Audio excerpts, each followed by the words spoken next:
विश्वासघात राजा रानी की कहानी। सालों पहले लखनपुर नाम के राज्य में भीमा नाम के राजा का शासन हुआ करता था। वह बहुत महत्वाकांक्षी था और अपनी प्रजा से बहुत प्यार करता था।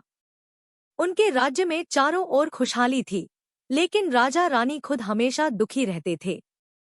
उनके पास धन, दौलत, शोहरत सब कुछ था, लेकिन उनकी संतान न थी। संतान पाने के लिए राजा और रानी पूजा पाठ जब तब सब करके देख चुके थे, लेकिन कोई फायदा नहीं हुआ।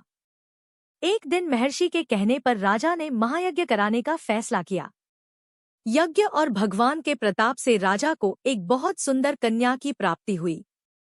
राजा रानी के साथ पूरी प्रजा खुशी से झूमने लगी। राज्य में चारों तरफ खुशी का माहौल छा गया।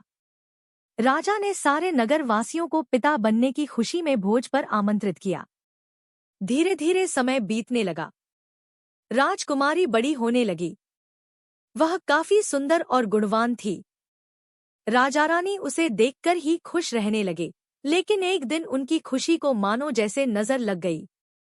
राजकुमारी बीमार पड़ गई। बड़े बड़े वैद्य, नीम हकीम सब इलाज में जुटे, लेकिन कोई फायदा नहीं हुआ। दिन प्रतिदिन राजकुमारी की हालत बिगड़ती जा रही थी। राजकुमारी के ऊपर कोई दवा असर नहीं कर रही थी। राजा को लगने लगा कि एक बार वे फिर निसंतान हो जाएंगे। एक दिन दूर देश से एक वैद्य राजा के महल पहुंचा। देखने में वह अजीब सा था और उसने ठीक तरह से कपड़े भी नहीं पहने हुए थे, जिस वजह से सैनिकों ने उसे राजमहल में प्रवेश करने से रोक दिया। वैद्य ने राजा से एक बार मिलने की बहुत गुजारिश करते हुए कहा कि मैं राजकुमारी को ठीक कर सकता हूँ, लेकिन किसी ने उसकी बात पर यकीन नहीं किया। सैनिक उस वैद्य को राजा के पास लेकर गए। वैद्य ने सबसे पहले राजा को अपना परिचय दिया और कहा कि मैं आपकी बेटी को ठीक कर सकता हूँ।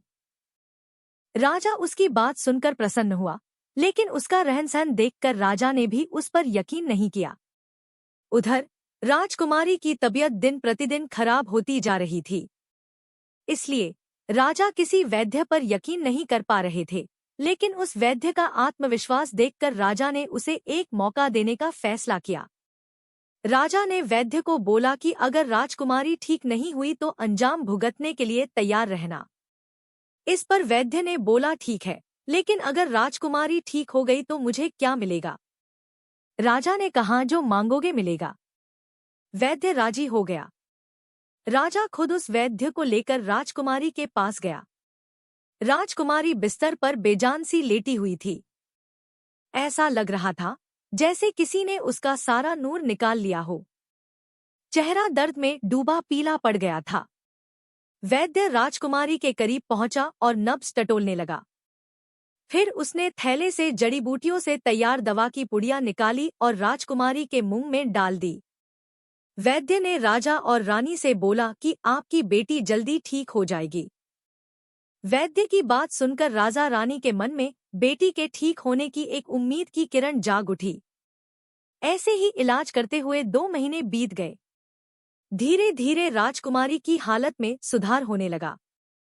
उसके चेहरे की चमक लौटने लगी।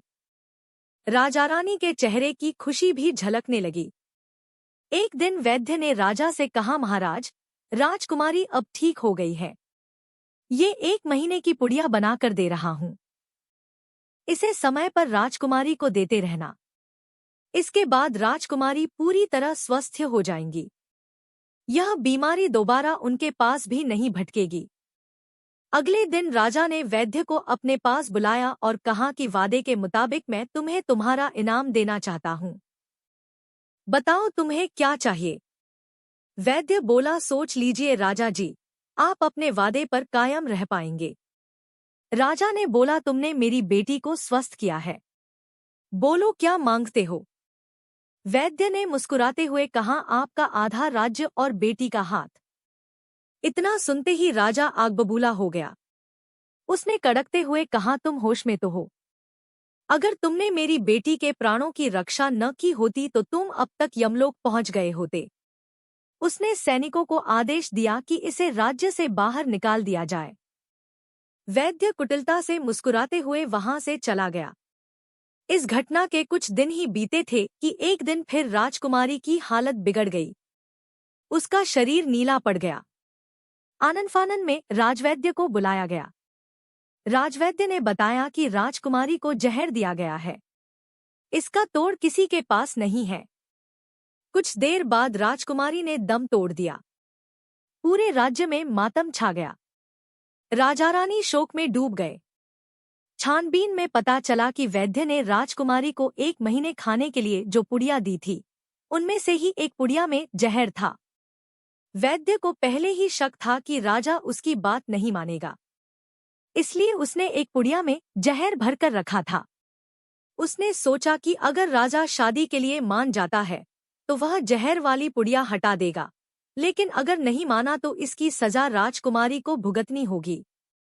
वैद्य की चाल कामयाब हो गई। कहानी से सीख: अगर किसी से कोई वादा किया है तो उसे पूरा जरूर करना चाहिए।